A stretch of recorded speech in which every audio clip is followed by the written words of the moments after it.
Hello, everyone, and welcome to this episode of Recovery Stories. My name is Patrick Custer, and I'm your host for this episode. We're so glad that you're here and hope you stick around right after this brief message.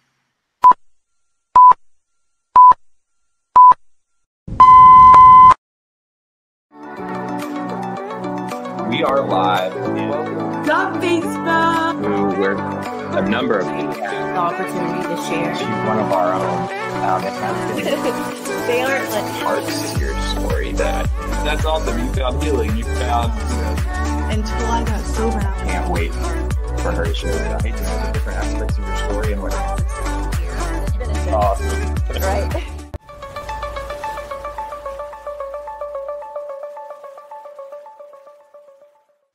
Welcome back, everyone. Again, this is Patrick Custer. I'm your host. We are so glad that you're here, and I'm so excited to share this platform with our special guest today, Karen, who is somebody so special to us, to me. Her story is so powerful. I've had the pleasure of getting to hear it one time before, and I'm so excited to hear it again because it is so powerful. And I know that everyone listening today is going to get a lot out of it. Karen, thank you so much for being here and your willingness to speak today. It means a lot.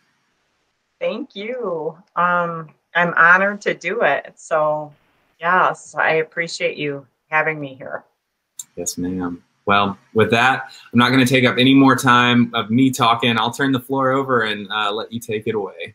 Okay. Well, I'm going to start. I do have my notes because I do ramble a little bit, and this keeps me on track. Of course. And because there's a lot of steps of the story, and that way I can kind of stay on track. Yeah. But anyway, I just want to start out by saying today I'm very successful in my career, and I'm happily married, and I have a beautiful family and a beautiful granddaughter, and life is, pretty good. But it hasn't always been this way. Not at all, actually. And today I'm going to share with you a personal and intimate story of sexual abuse, despair, and maybe if you are feeling this way, it will give you some hope. And that's why I come and present myself like this, and in hopes that it helps other people. And I'm not usually one that gets in front of people and speaks, but for whatever reason, I've been able to do this on several occasions because I'm so passionate about being able to help others. So, where I am today is a result of despair, hope, deliverance, perseverance, faith, and commitment to my recovery. So I'm alive today because of the grace of God and the ranch. I turned my personal struggles into triumphs. And I'm here to tell you that there was once a time where I had absolutely no hope, no joy, ever, none. When I came to the ranch 6 years ago, I came for a major mood disorder, mixed with very high anxiety. And the ranch wasn't my first place that I came to, but it was definitely my last. I thought, I didn't know where else I was going to go. And this was it. I tried everything else. From day one at the ranch, I thought there must be some mistake because they started talking to me about the 12-step and about, alcohol came up a lot, and drugs. And I said, no, I don't have that problem. I'm here because I'm just depressed. And, I have a mood issue. I want to die, and I'm not happy. And I just don't know what else to do about it. You know, I was Googling it and found out about this place, and a therapist recommended it. But when I got on the plane, I had no idea uh, what I was in for. So I was actually taking Xanax on the plane um, to get off of the plane and arrive there, which I was held in Piney because of the Xanax. So anyway, I had never been to an AA meeting ever, although I had 3 minor impossessions, a drunk driving, and often when I drank, I would not remember anything. Um, Alcohol caused me more problems than I wanted to admit at the time. I didn't even know it was an issue, actually. And it took some time for me to realize that.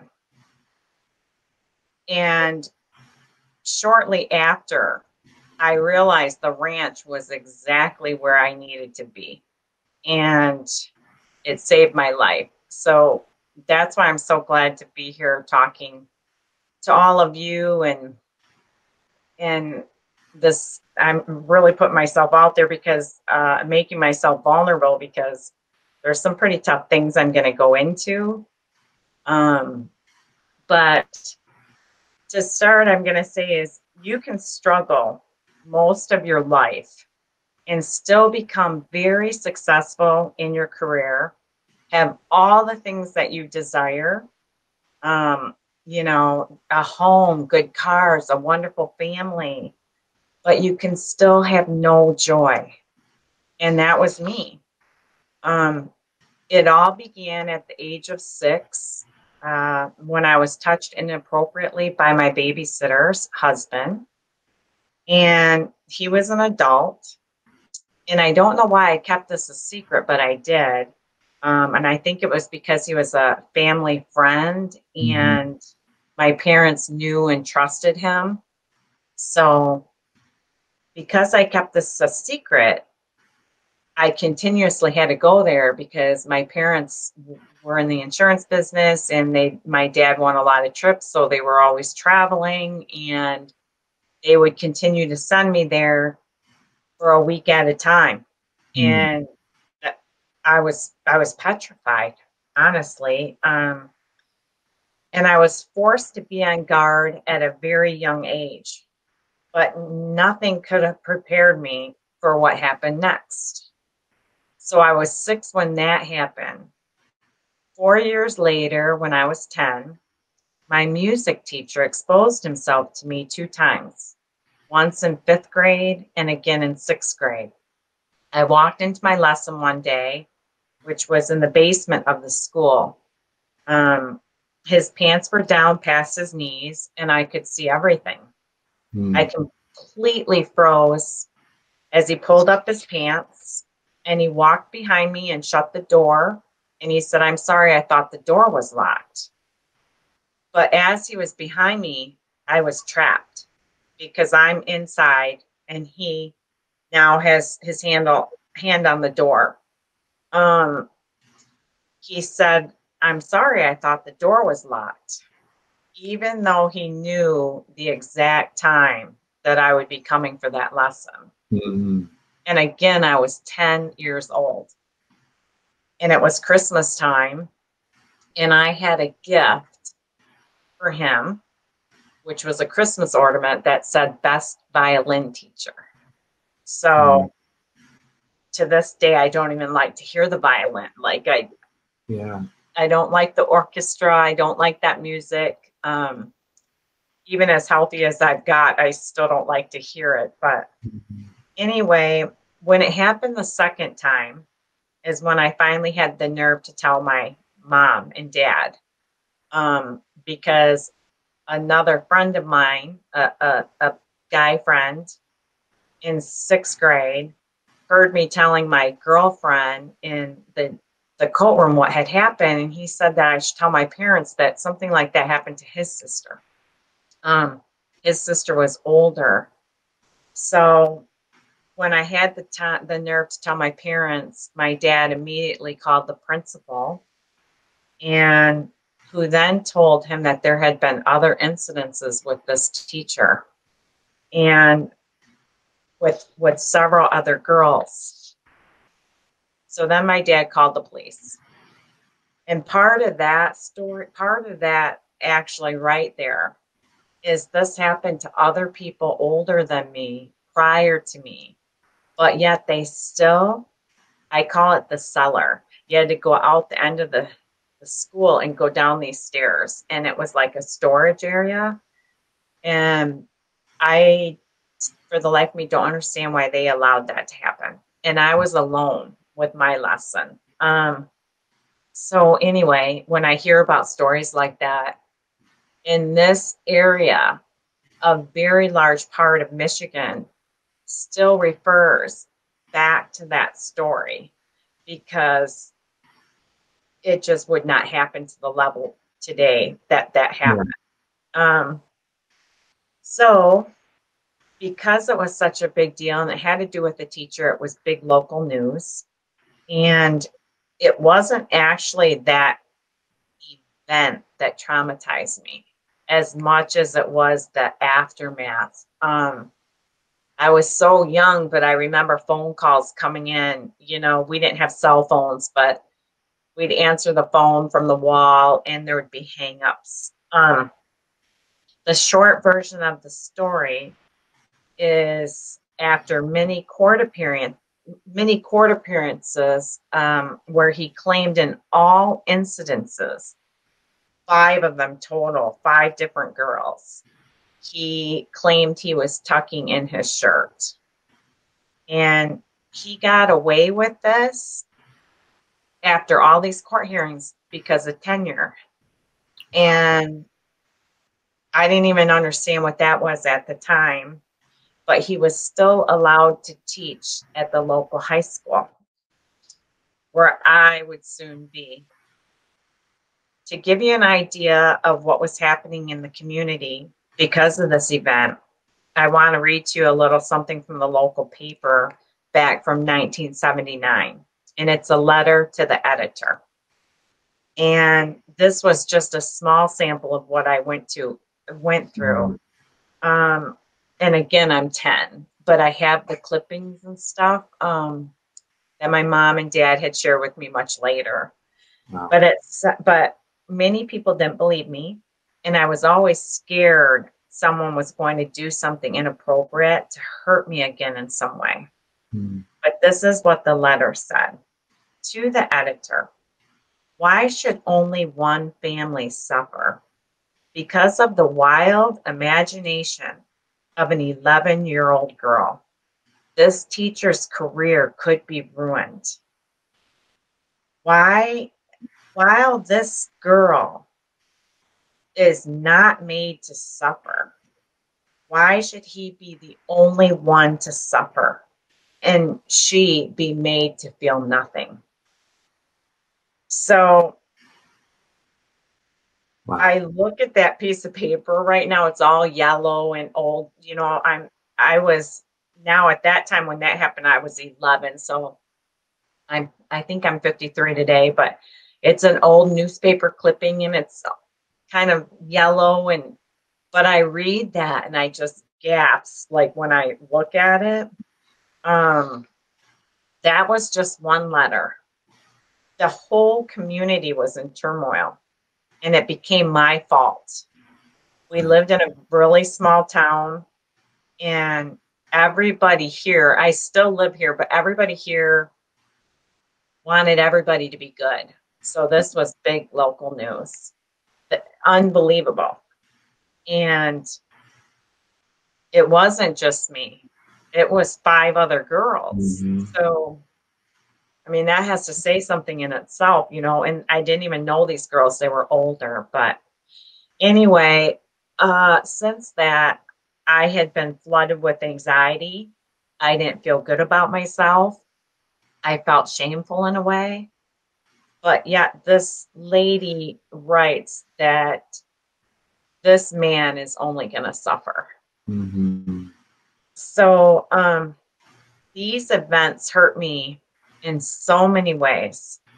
And I remember I couldn't be alone with adult males. Like even my dad, and I had 3 older brothers. And just because it's a small community, there was a lot of adult males. I mean, I was young, so there was plenty of them. And I want to pause for a moment and kind of put this into context. Some of you might be a little confused right now because it is confusing. I know because I'm 53 years old and I just learned this. I wasn't raped. I wasn't assaulted in the way we are more familiar with, but I was traumatized. I was very young. These were people I was supposed to look up to and trust, a caregiver, and a teacher, and they broke that trust. I went into survival brain, and yes, it is a real thing I've learned. It's common for those who experience trauma. Survival brain is when everyone and everything becomes a threat. Survival brain and that ongoing fear of threats causes a disconnect. This disconnect doesn't always make sense because you disconnect from everyone positive too. Yeah. So because of my disconnection from others, I became the most vulnerable and the most dangerous version of myself. Trauma disrupts our ability to connect in many different ways at many different levels. And I didn't understand any of these thoughts and feelings that were running through my head.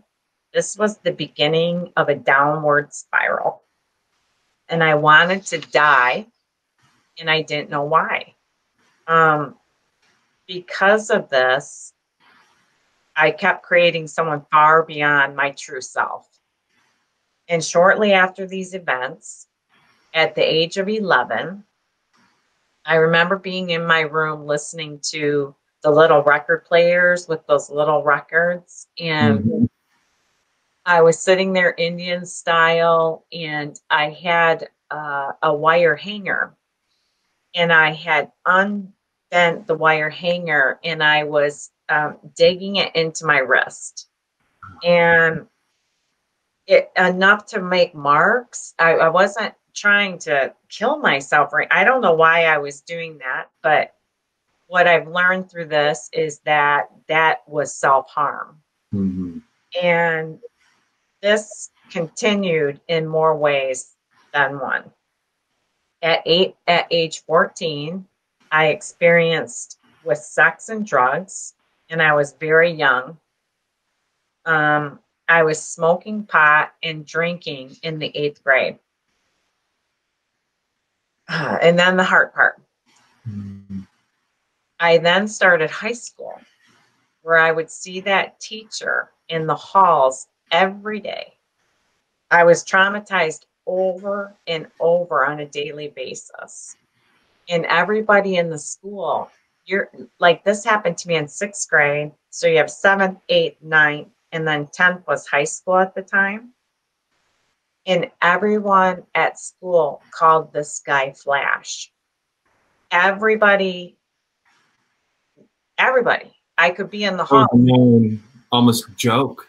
Called him Flash, but nobody knew it was me. So I would hear this at my locker, and I would hear these people, and I would have to see him.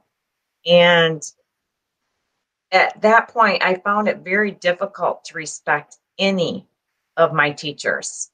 In 10th grade, I was expelled for 3 days and sent home from school because I called my math teacher a prick. I mean, who does that, in front of everybody else? At age 16, okay, that's getting a little rougher. For my bedroom closet door, I had a bamboo shade that was my, with the rope that kind of goes down. And I wrapped that rope around my neck and was trying to hang myself. and the shade fell down from the ceiling. And I'm in my room. And I was doing this in private. It wasn't that I went to my room screaming and crying or I was mad or anything like this. I just did that. And I remember that because that was the first time that I tried to take my own life. And still, nobody knew. Around this time, I'm in high school. I got 3 minor in possessions in 1 week. I remember going in front of the court, and my mom was bringing me there, and the judge was saying, "Do you think you have a drinking problem?" I mean, I got in trouble. I got caught for everything, but I was underage. You're talking 16 years old. 3 drunk drivings, or 3 minor in possessions. The drunk driving comes later, but this escalated to cocaine, acid, the stuff you put on your tongue, and I was smoking cigarettes. There was a smoking area in the high school, and you had to be 18. And I always got caught there because I was breaking the rules there.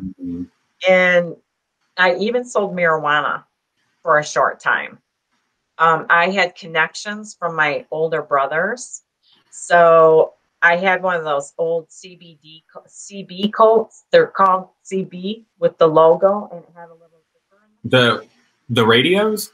No, it's a CB jacket. It was like a really cool coat at the time. Oh. So I had a bag of joints in my coat, and I was selling them for $2 because if I could sell those for $2, I was making a profit even in 10th grade. Wow. I mean, I lived a very, very destructive life with lots of alcohol and drugs. I often had thoughts of driving my car right into a tree. I could be driving and I wasn't angry. I didn't think I was angry. I just wasn't happy ever. I just wanted to die. And I didn't even know that that wasn't a thing for everybody. I remember the time distinctively when I was talking to my girlfriend, who was my best friend since kindergarten. I said, "Don't you feel like just driving your car into a tree sometimes?" And she said, "No, never." And that was kind of an eye-opener for me because I had been feeling this way since I was 10 years old. Yeah. So my senior year, I got class partier, and it was not a joke. I mean, I got class partier, and as my more, what do I say, my classmates got most likely to succeed. You know, they were getting A's and I was getting D's and F's.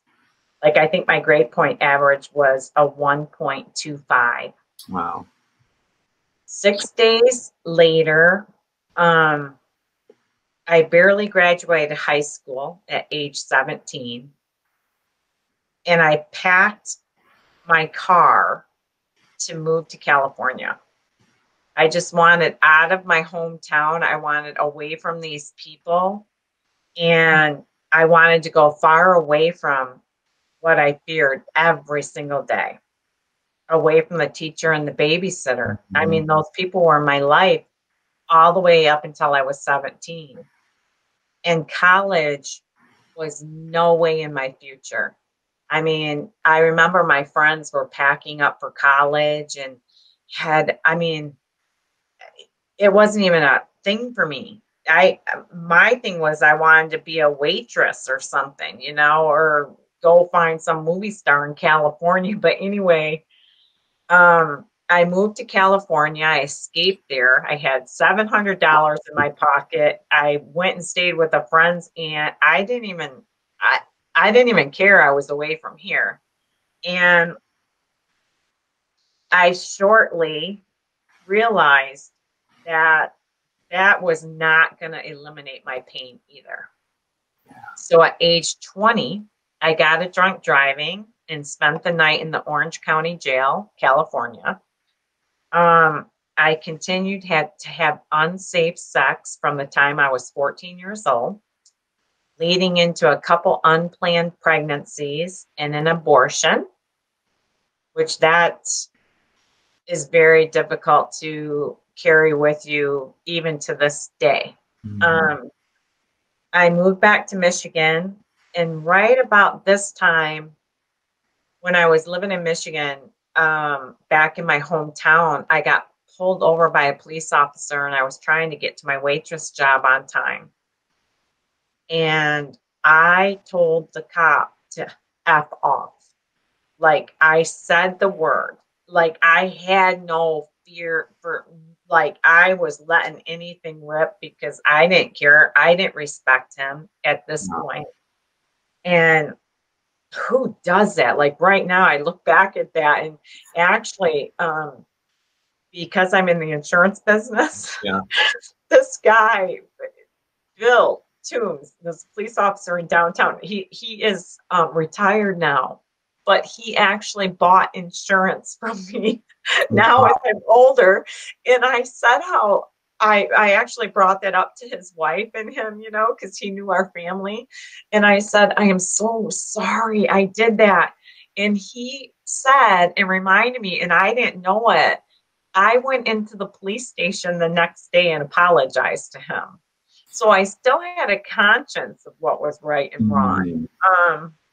But anyway, every guy I ever met was perfect. You know, if I found a boyfriend that had 3 drunk drivings or something like that, I love you, you complete me, you know, like I didn't have to have, they didn't have to have any qualities. If they hurt me, whatever, I love you, you're great. And what I've learned now is nobody can complete you. You have to complete yourself. So now I'm in my 20s and I continued on this path of destruction. I married a guy I had just met. 6 months later, I got married. Shortly after that, I was pregnant. And we were married for 3 years, then divorced. And I then became a single mom. And I was one of those in the situation where I didn't get any child support or anything like that. He actually moved to California, and I'm here in Michigan, and left us. So I was a single mom working 2 jobs. So that was really hard. I'd go to work and I'd come home, and, you know, I'd have babysitters, and I'd see these other moms and they were so joyful, and my kid was always screaming and crying. And I know now that she felt my anxiety, my pain, and my fear. Like, I was just not healthy.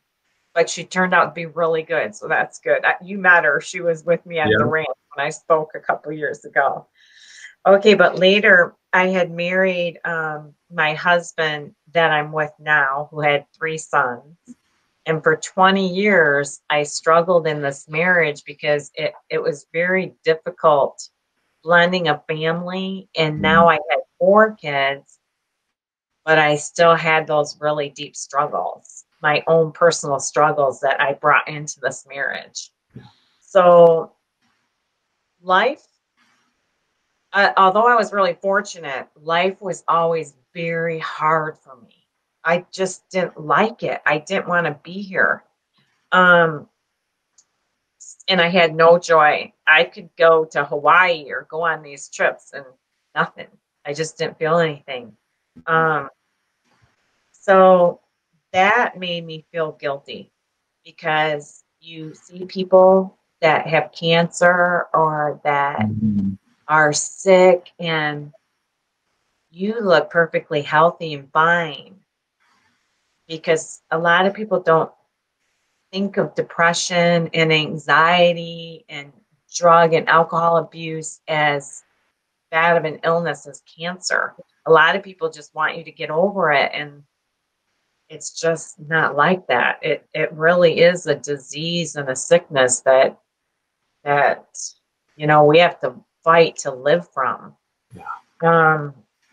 So still, I wanted to die, but I didn't want to do that to my family. I was powerless over my suicidal ideations. I didn't know what they were then, but I didn't know where they were coming from. I would fall into a deep, dark well and couldn't see a way out. And not knowing why, I was always thinking of ways to die, and I couldn't make the thoughts go away. It was actually a dreadful, awful feeling every single day. And I felt hopeless, and I kept adding things to my to-do list of things I could control. All this kept me from having any joy, and I had no appreciation for the things I had that were good. I found it more difficult to function or to even think straight. Things would seem so foggy in my mind. My brain felt like it was frying in a frying pan, sizzling, and I couldn't get it to stop. After all this, when I thought things couldn't get any harder, on the morning of September 21st in 2007, my brother, who was just 2 years older than me, my best friend, died of a drug overdose. So that was my person. Like, I could tell him all my secrets and share with him my pain. In a way, I always could hide behind him. So, and he knew all of what I struggled with. And just like that, he was gone. And I felt more alone than I already had. So after David died, my depression hit an all-time low. I was shattered and I couldn't hide it. I still wanted to kill myself, more so now than ever. But this time, I had the bottle of pills and was admitted into a psychiatric hospital. And this struggle continued for 7 more years. And I was admitted to 2 more psychiatric hospitals because I came close to killing myself that many times. And I kept drinking. And then by that time, if any of you have gone into one, you know you're not coming out without pills. So I was prescribed medication for my mental illness. But at the same time, at that point, after these few hospital stays, I was on 6 different medications. All for psych. Deep, yes. Yep. Wow. And I hallucinated. I saw demons in the corners of my bedroom, like these dark demons. And I remember seeing that. And I felt like I was in this out of space feeling. And then I almost cut my wrist to my death with a Cutco cutting knife. And those are really sharp. And I ended up back in the hospital again. And I thought and came so close on so many different occasions. But I was also so logical. I would say to myself, maybe there's a better time to do this. Maybe after Christmas. Or maybe after Sandy graduates, high school or college. Like, I stayed around for my family. And thank God there was always something rearing its way around the corner, because it kept me from doing this to the end. Downward spiral continued. After my brother died, now I'm in my 30s. I had negotiated to buy my dad's insurance company for 2 years, and that was an extremely stressful process. My psychiatrist at the time didn't think it was healthy for me to do that, because stress induced some of these feelings I had. And I got really sick again.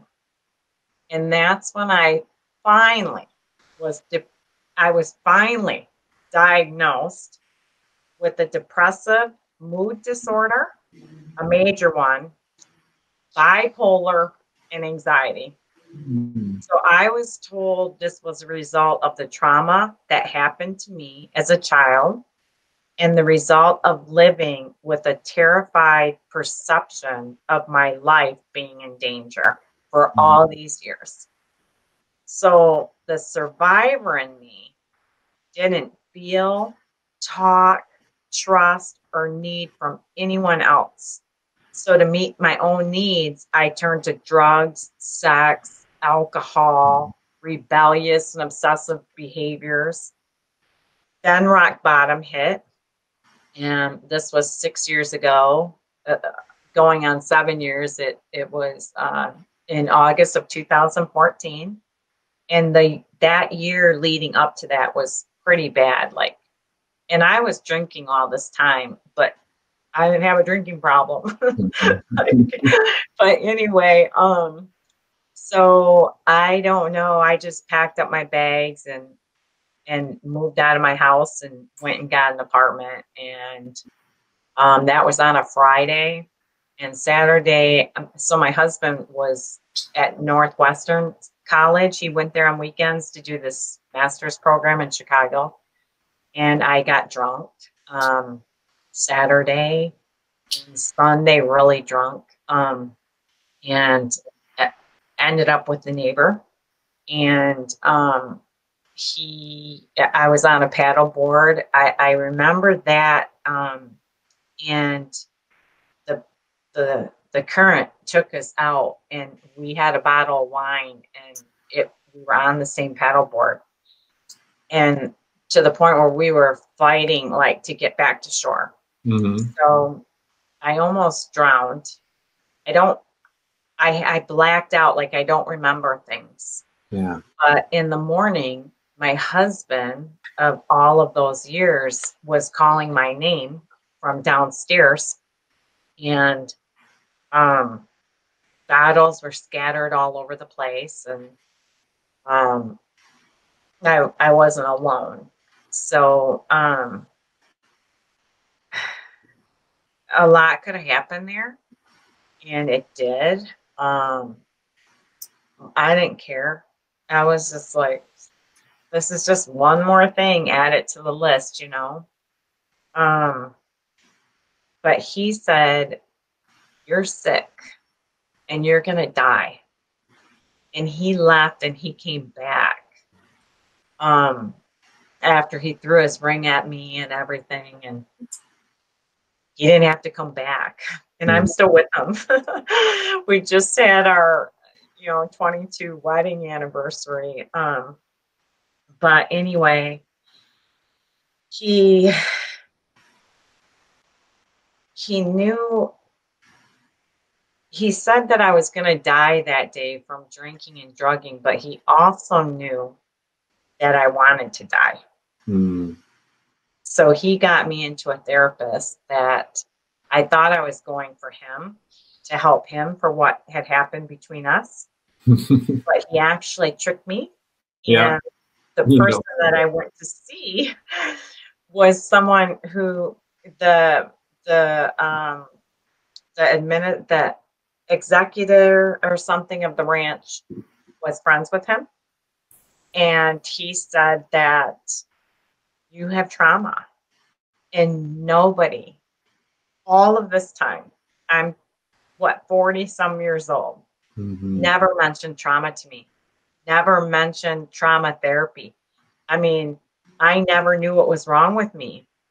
So before I knew it, I was on a plane going to the ranch, and I hated every single day I was there.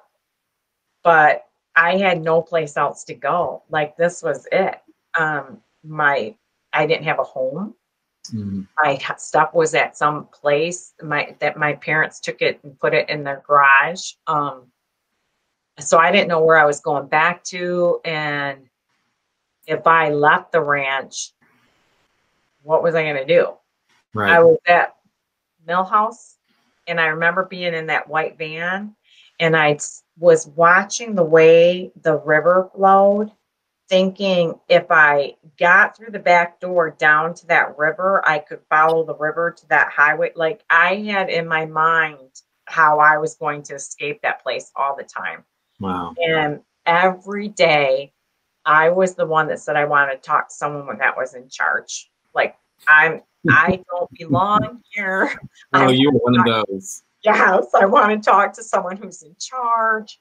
And one time I didn't make it to the morning meeting, and the house nurse said, you know, what should your consequence be?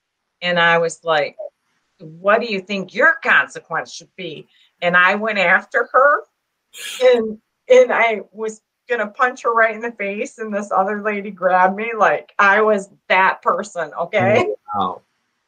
And then they'd call in somebody else, another director, or somebody would show up at the house and say, you know, if you could just stay another day. And at the dinner table, I remember the girls, like, you know, you go around and talk, and I was the one that was just like, it was just, I don't know. You were not into it. But I had been in 4 different psychiatric hospitals. I had, at that time, it's probably more, but like 15 different therapists that I had weeded in and out for whatever reason. I had tried every medication for pain, for anxiety, for depression, and sleep. And both of them were either prescribed and illegal. I had gone to therapy on and off for 25 years before I ended up at the ranch. Wow. So my options were running out, and in my mind, it was the last stop. So, and at the time, I didn't think the ranch was the right place for me. When I got there, it was all about the 12 steps. And I said I didn't come here for alcohol and drugs or a sex addiction or an eating disorder. I didn't know why I was here. And I didn't believe that they could help me. And as many times as I heard, trust the process, I just wanted to, honest to God, kill myself again. Like, I'm like, you have no idea. And thank God they made me safe. You know what I mean? You don't have anything that can hurt you. And I just remember thinking every day, like, what am I going to do now? I am like effed. Like, I was thinking that all the time. Yeah. So I lost my phone privileges, and that alone almost pushed me right over the edge. And they had a hard time keeping me there. But by the time I left, I could tell you everything the ranch had to do differently and everything that was wrong with the place. Like, I constantly would call people out on their stuff. Like, I'm the girl that's going to control everything and tell you what you should be doing differently. And now I know that this was part of my illness. And they made me aware of that. I had no control, and that's what I used to try to control things. I would find the faults in everybody else and what needed to be changed. What I learned from the ranch was that the control that I was demanding contributed to a lot of my anxiety. But it was at the ranch that I was finally diagnosed with post-traumatic stress disorder. And that I realized I was an alcoholic. I didn't even know what post-traumatic stress disorder was. Like, I wouldn't say it out loud, but I realized when they were saying I was an alcoholic that they were onto something. Yeah, well, and for so many people, you know, we hear the only realm we've heard of PTSD is in reference to veterans. And so I can absolutely see why this would just be something where you go, wait, what? That's not for like regular people. Like, what are you talking about? Right. And a lot of people, I mean, what we're going through right now is a trauma, Absolutely. there people need work on a lot of things, and if it's something that keeps reoccurring, then most likely you should have some trauma therapy, because now I Mhm. know it's a thing and it's really helpful. Um, so I knew I could not continue to do what I was doing. It wasn't working for me. I'm at that time in my 40s, and this is just little stuff I've shared with you. This is a whole life of destruction at that point, and I never knew why I was different. So I needed to bring some clarity to an unclear situation. Being depressed and anxious just had me walking through life with no joy and no appreciation for it, and I was slowly killing myself. It wasn't only hurting me, but it was hurting my family and the people that cared about me. Mhm. I had to change because I couldn't kill myself. I tried many a times, and because of family, I mean, I don't know, I wasn't good at that. But I had no place else to go, and the ranch was my last stop. And Mhm. while I was there, my family moved me back into my house with Maury. Um, and we committed to working things out. And he came to the ranch for that family weekend. I was scared to death, and that's another vulnerable thing, but we made it through that. And so the reasons for my stay at the ranch, I have all that paperwork, and it reads, um, I needed help finding the cause for the issues that I kept having. I rec- I reported struggling with distorted thinking, suicidal ideations, and had thoughts of self harm, and I had an inability to cope. That's what they wrote in that paper. Mhm. And my entire life was a struggle. And the ranch taught me about the layers. Do I have a little more time? Yeah. Okay. Yeah. um, so the layers. The layers are all the things that I kept adding and adding to my life to take me further and further away from my true self. Um, all the crazy things I did, those are only layers, not the real me and the person I was meant to be.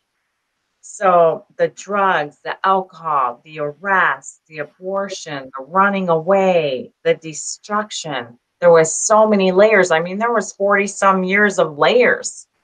Um, you see, I was a child, and I was needing to feel love and security to build a strong foundation for my future.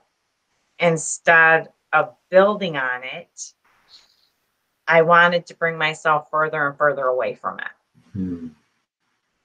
It being my true self, the little girl that was hurt so long ago. And this started when I was 6. So it was hard for me to even know who that little girl was. Yeah.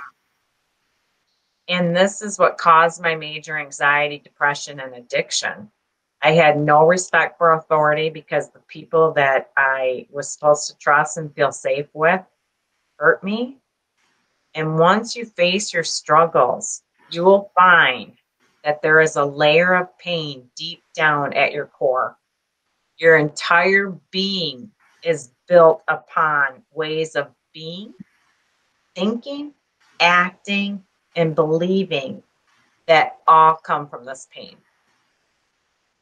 You actually believe this until you realize way down here, the foundation that you're supposed to build on your life is cracked.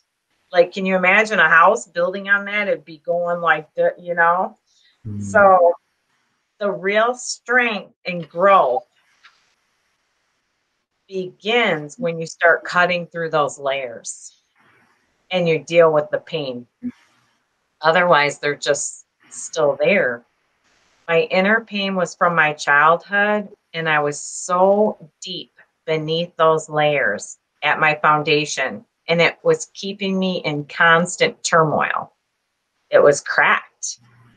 And I learned that if you're doing these things to avoid that pain, the pain will run your life. And it was running my life. Mm-hmm. As soon as I broke through those layers and dealt with this pain through EMDR, and yes, years of therapy, I still go to therapy every single week. I'm six going on 7 years sober. Every single week I go to therapy. And there was joy and peace there. Like as I started going through this hard time, all of a sudden I started feeling this joy and peace that I had never felt before. For so long, I thought it didn't exist. And I remember when it became Thanksgiving or Christmas time, there was like 2 days a year that sometimes I would get excited or feel joy. And I don't know, I just remember how great that was, but it was 2 days out of a year. Wow. And now it's just a few days out of the year, you know, opposite. So what I'm here to say is you have to go after it. You have to really feel it, and it hurts a ton, but the more you work on it, the more you release it from your being. I read once that the pain is the price for freedom, and that rang true for me. All that pain is gone, and I'm free. But that's going to lead me into the part B of my story, okay? Because this had always been my story. Since I've been on this journey, I remember seeing an old friend on this trip that hardly saw me very often, and she thought I had a facelift. She said, "What are you doing?" You know?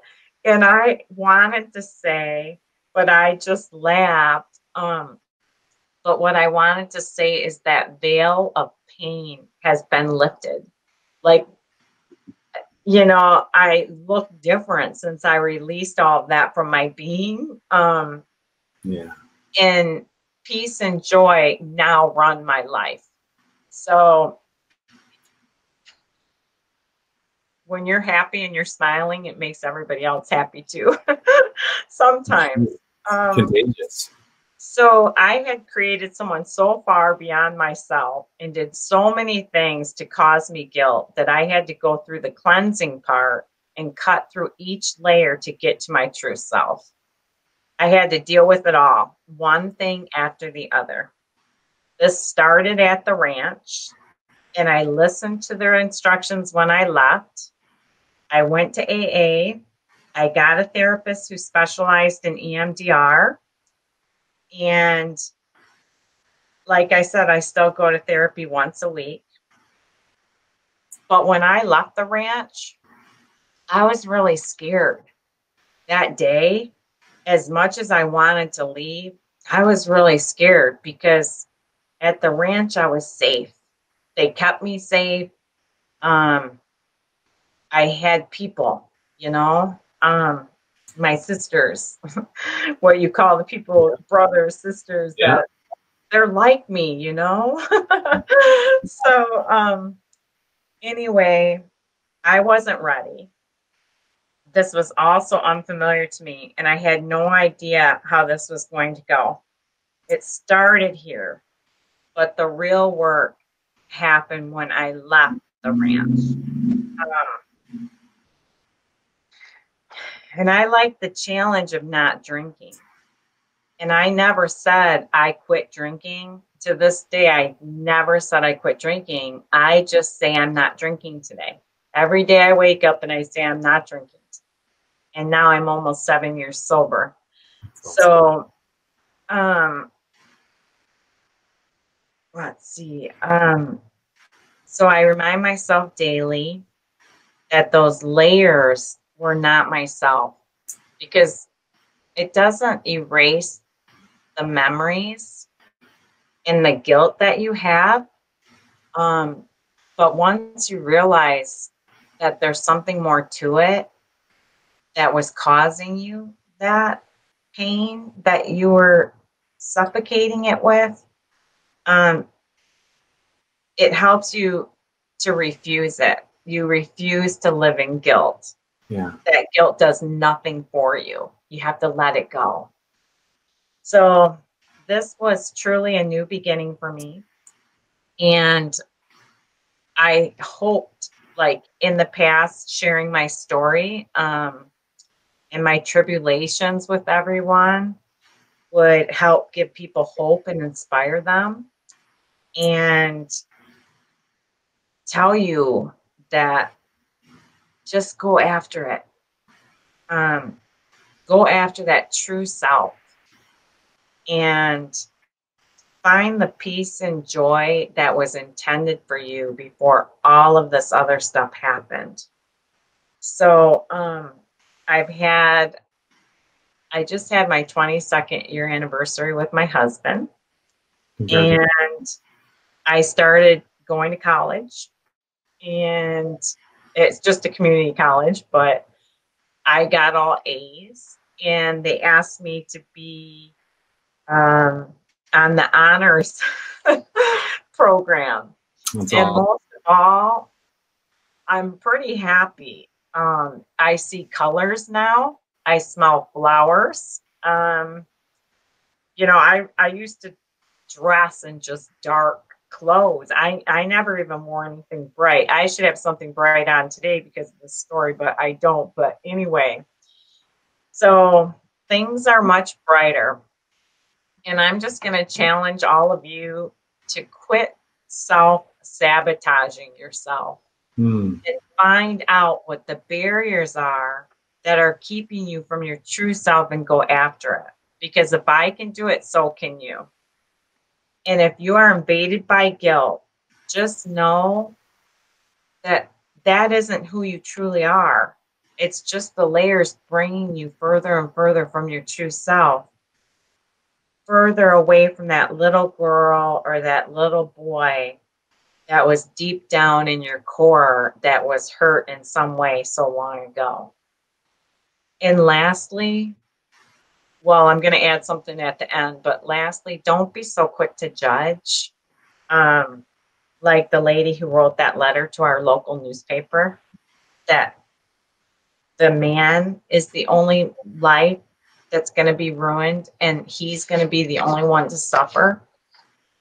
How wrong she was. Yeah. Like, anyway, and if you, I don't know if people have left the ranch or if they hear this at the ranch, but anyone. All of the above. Okay, Yeah. so if you're at the ranch and you have an opportunity to be there, seize it. It can change your life, but this is just the beginning. Follow all the recommendations and keep at it. It's a journey, and one I can say that is totally, totally worth it.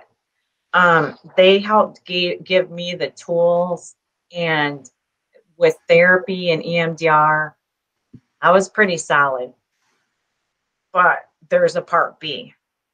And like I said, in October of 2019 was when I was at the ranch and told my story, and I was my best self. Yeah. But then we rang in the new year of 2020. I was coming from the best year of my life, not just sharing my story there, but with a lot of people locally. January passes, February passes. I find out on March 2nd I need surgery on my neck to have a plate replaced, and it was pretty severe surgery, and one that involved pain medication that I'm not supposed to be on, it changes the way that I think and feel. So that was kind of challenging, but my strength and my sobriety and all the work I did helped me get through that pretty quickly. Like it wasn't anything in the past that I've dealt with. Um, so then we're in March and things really shifted for everybody. When I felt so good and I had did so much to repair that foundation. And then COVID happened, and that was the middle of March. And I was like, what is this thing? We're all stuck at home and people were dying. And if you were watching the news, your heart's just breaking. And I instantly got so fearful. And that fearfulness is what I used to live most of my life. Like I felt like I was dealing with it, because I had all the tools. But then Mother's Day was May 15th, and I hadn't been able to see my mom and dad. They just live a couple streets over, and I'd go and see them. And outside their picture window, I had my neck brace on. And anyway, I had my own scare with COVID in May and had to take a COVID test, and it was negative. So I was able to go into my parents' house. They were 84 years old. So, and I just remember it was Mother's Day. I hugged my mom, and she's only 88 pounds. She's just the sweetest thing. And I didn't give her a fast hug. I held her. Like that was the first time I could see my mom and hold her for 2 months. So, but anyway, a few weeks in, something bigger happened. March became April, and in April, my mom got sick. And that was pretty tough. She was having a hard time breathing, and they had her monitoring her oxygen at home for a couple weeks. And that was in April, and I just thought it was this thing. So, but when I went to see my mom on Mother's Day, her breathing was labored. And I said, Dad, how long has that been going on? And he said, oh, she does that sometimes. And I'm like, Kelly, you got my sister. I'm like, you got to get her into the doctor. But people weren't going to the doctor as much because it was so dangerous. So my sister took her to the doctor that following Tuesday, and then they said she had to go to the hospital because her oxygen was that bad. And my sister drove. I was in the back seat. My mom was hooked to one of those rolling oxygen tanks, and she got out of the car, and I said, I love you. I'll go park the car. Well, my sister and my mom went in there, and my sister is the only one that came out, and they wouldn't let her stay in there. So my mom was 84, didn't text. She didn't even have a phone. She had one of those old flip phones, and she didn't know anything about technology. But yeah, they didn't let us in there. And that was the last time I saw my mom walk, when she walked into that hospital. And my mom was in the hospital for 12 days. And because she couldn't text or anything, she would call, and I instantly would pick up my phone, but you couldn't really hear her because her voice was muffled from the oxygen mask and stuff. And they had her in a COVID room, totally by herself and alone, and not being able to go in there.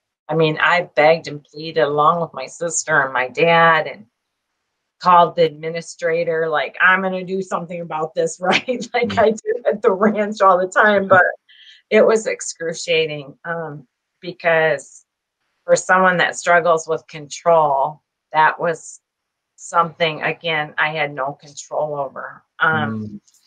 So they kept doing all these tests, and they couldn't find out what had gone wrong. And the tests were coming back they thought she was doing false negative tests for COVID, or that she had it and this was the aftermath of it. But we decided that after 12 days of her sitting there, we were going to take her home.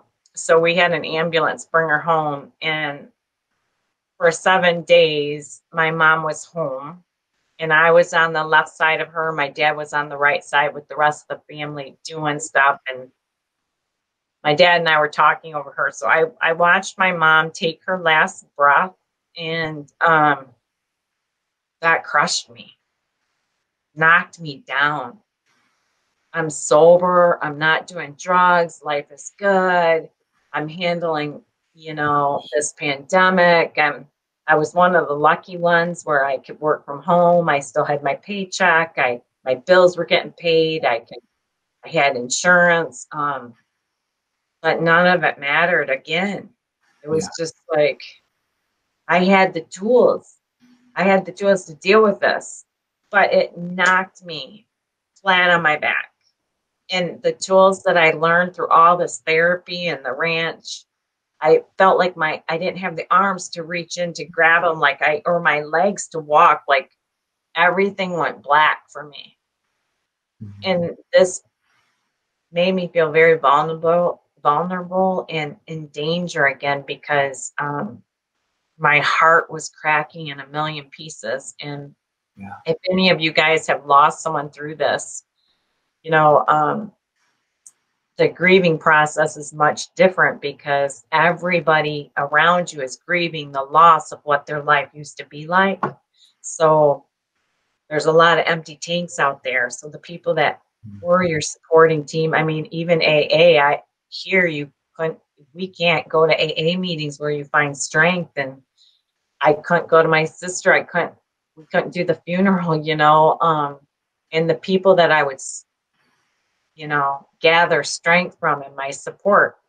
It was hard to get that because they too were operating from an empty tank. Yeah. So anybody that's dealing with that, I pray every day for the people that are in the hospitals whose family can't have any control over that. And I know what has happened to me being as strong and healthy as I was.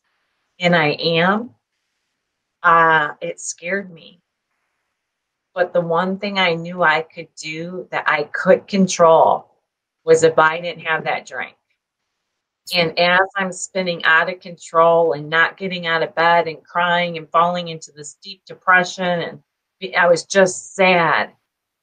And Patrick, you asked me to speak a couple times, and I said I was sick.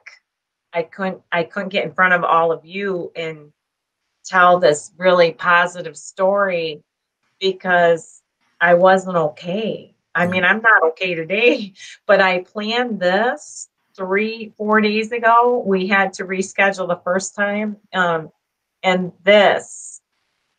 what I'm learning is I might be spinning around up here with other people that are in recovery. I mean, it is very difficult for the people that are just getting into recovery now because they don't have the support that all of us had. So what you're doing right here is amazing. And this makes me feel good that I'm hoping I'm helping other people. Because even getting involved with people in programs I wanted to get involved in to help other people, I haven't been able to do that. But my mom died on my 22nd wedding anniversary on May 30th. And that was a day of celebration for so long for us, especially after we separated. Yeah. I don't know why that happened. But I don't have to know why. That day maybe will become a celebration of not only my marriage, but the life that I had with my mom and the memories. But every day is really difficult, but I'm not losing sight of that person that I created now with joy and peace. I might be sick and I might be grieving, but it's there. And I've had times where I touched down at it again, but I would have never, ever had that without this recovery. I would have never saw an end to this.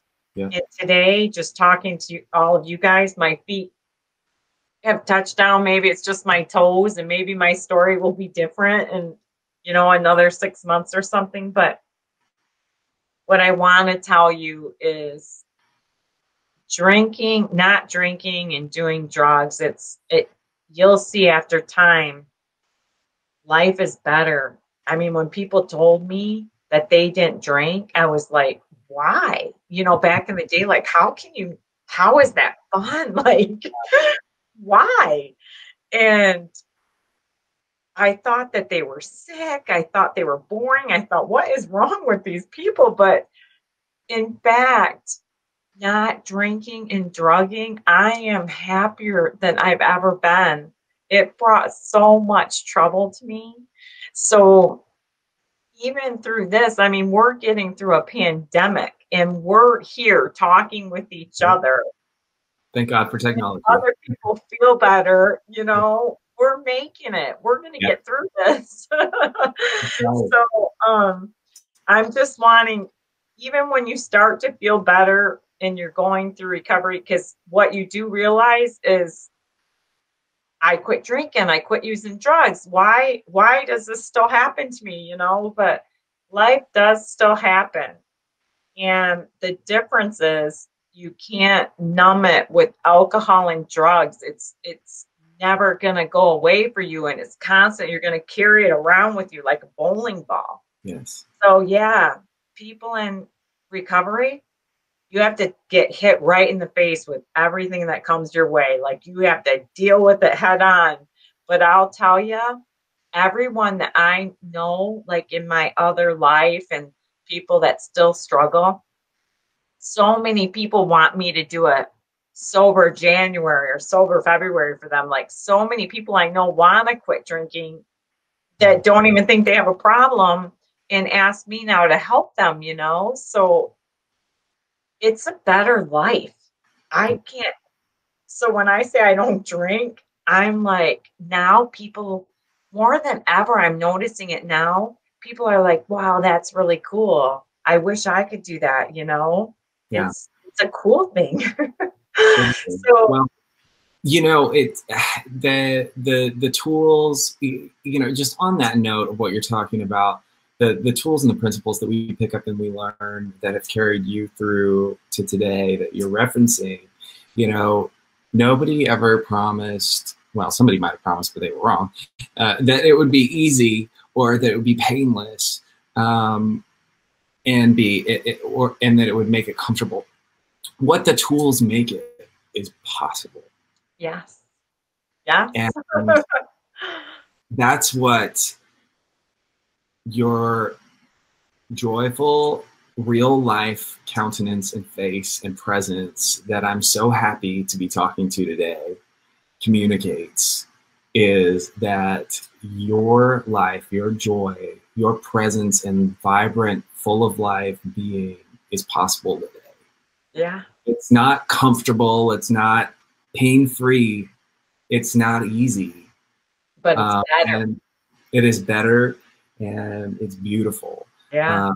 And it's one of the, I told you before we started today, I was just so grateful that you were at a place where you could talk about your story, because, we do hear a lot of people talk about their traditional, I struggled with recovery. I, got sober, the tools helped me, and now I'm happier. It's not as often where we have somebody that is able to come on and talk about how life slapped them in the face after getting to that place where their life was restored. Yeah. And so that's not easy to talk about. And I can't imagine, even at this stage of working through your grief, that it was easy for you to share that today. But I want to thank you for your courage in doing so, because my goodness, there is power in the transference of stories. And and our experiences and what you've gone through. I know it has touched my heart and meant a lot to me. It's such a privilege for me to get to do these stories with people. And I don't take that lightly, because I know what it does for the lives of everyone else.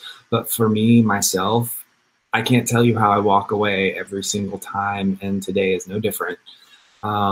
Feeling so empowered, encouraged, and on fire for what recovery, this spirit of recovery is, that it's contagious. Yeah. And you know what? Something I always say, it's not about how many times you get knocked down. It's about how many times you get back up. So sometimes, I mean, we don't want to slip up. I mean, it's the fear of all of us slipping up. Yep. But if you take one step back, you can jump 2 steps forward. It doesn't have to be that spiraling thing. And my favorite thing is every flower that ever bloomed had to go through a whole lot of dirt to get there. Think about it, growing through these weeds and roots and stuff. And all of a sudden it comes up and it blooms beautiful. And then all of a sudden a lawnmower comes and chops it down. But then what happens? It makes it even brighter and more beautiful when it grows back. Yep. So just keep going and find the strength through others. I mean, this right now, I feel better than I have in a really long time. And I thank you for letting me do this. So thank you, Karen. I appreciate you so much. I'm so grateful for your life, and that that somebody was watching out for you time and time again and keeping you around. Yeah. Because you absolutely have a purpose, and I'm certainly grateful for it. And, thank you. I'm grateful for the ranch. That's where it all started. Yeah. It's Promises now, right? Well, the ranch is still called the Ranch. Promises is the parent company. So we have a number of locations, and the ranch is one of the many places and where people are changing their lives. So, yeah. I'm one of them. That's right. That's right. Well, I just kind of wanted to leave a final note with everybody. You know, if you're listening to this and you are struggling with a mental health issue or addiction, and you don't know what to do, I would say, you know, you can call the phone number, go to our website, you can Google meetings, you can do a number of things, and I would encourage you to do any one of them. But if you don't have the courage to do that, I would say, at the very least, please tell someone that you're struggling, anyone in your life, and reach out and ask for help. Other than that, I just want to encourage everyone to be kind to one another and take care of yourselves. With that, thank you again, Karen. Thank you.